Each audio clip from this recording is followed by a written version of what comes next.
Hello, you are most welcome to Technical Pathfinder, the Learning Center.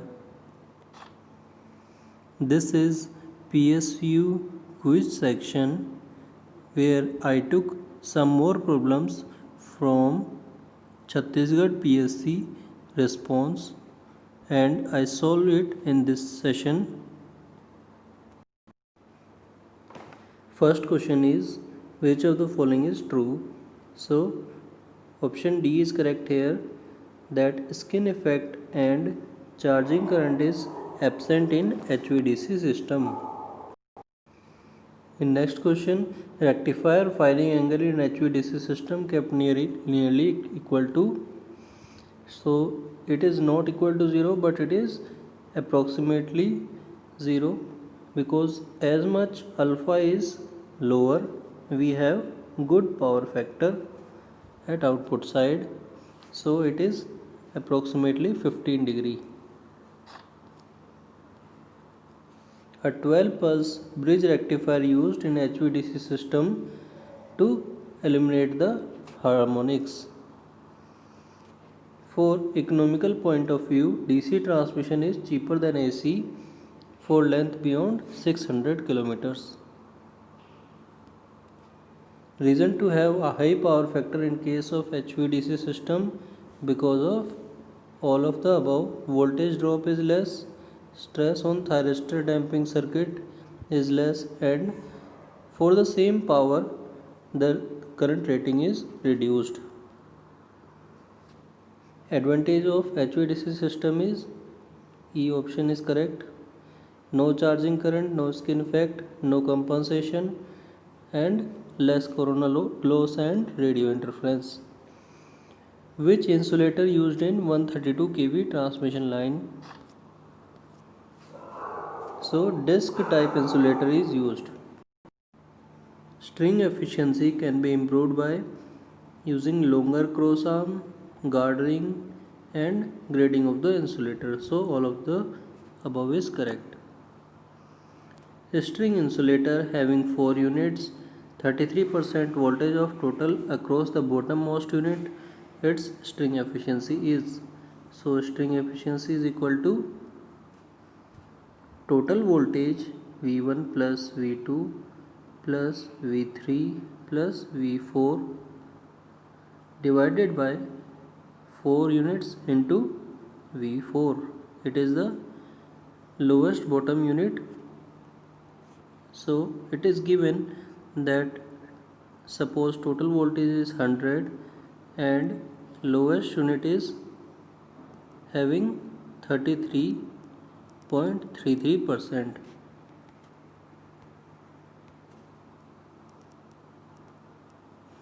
So it is approximately equal to 0.75 or 75% of efficiency.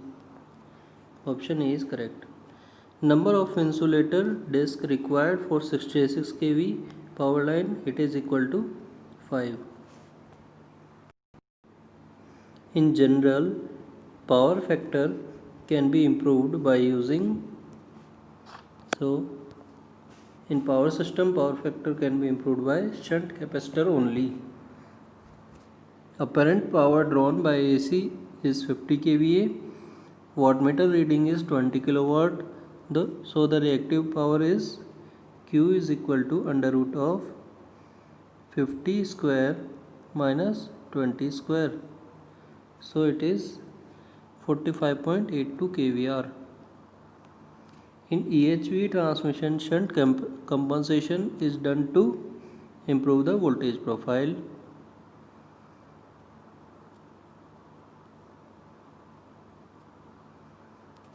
If the surge impedance of 132 kV transmission line is 1000 ohm, then surge impedance loading will be, so SIL is equal to V square by Z, and we have 132 whole square by Z is 1000 in megawatt.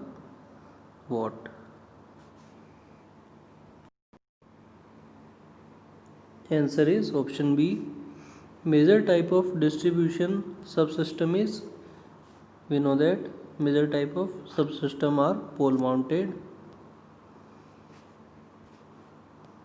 An alternator connected in series with feeder of 0.6 ohm resistance. Induced voltage is 0.5 of Ia. Resistances given, armature resistance and series resistance of the generator is 0.1 and 0.2 ohm respectively. Find the voltage boosted by the generator when delivering 500 ampere of current. So current is 500 ampere. So terminal voltage of the generator will be equal to 0.5 of Ia. It is the generator voltage, or E. So the terminal voltage is E minus Ia into Ra plus Rs. So Ra plus Rs is 0.3. So 0.5 of Ia, it is the generated voltage E, minus 0.3 Ia, it is the drop. So the terminal voltage is equal to 100 volt. So it is the voltage boosted by the generator. Answer B is correct. A transmission line has per unit impedance 0.5 per unit at 500 MVA. So we have to find at 200 MV base, it will be equal to 0.5 into 200 divided by 500 MVA. So it is equal to 0.2 per unit. B option is correct.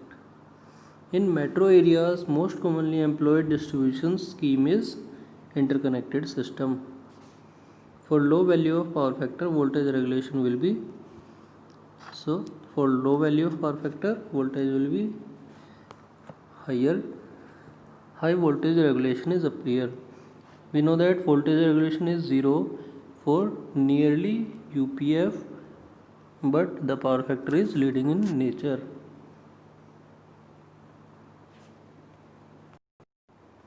For a 100% series compensated transmission line, a series resonance may occur at, so series resonance occur at power frequency for series compensation of 100% transmission line. Option A is correct. That's all in today's section. So stay connected for more videos and keep practicing. And if anyone have doubt, then he can ask in comment section.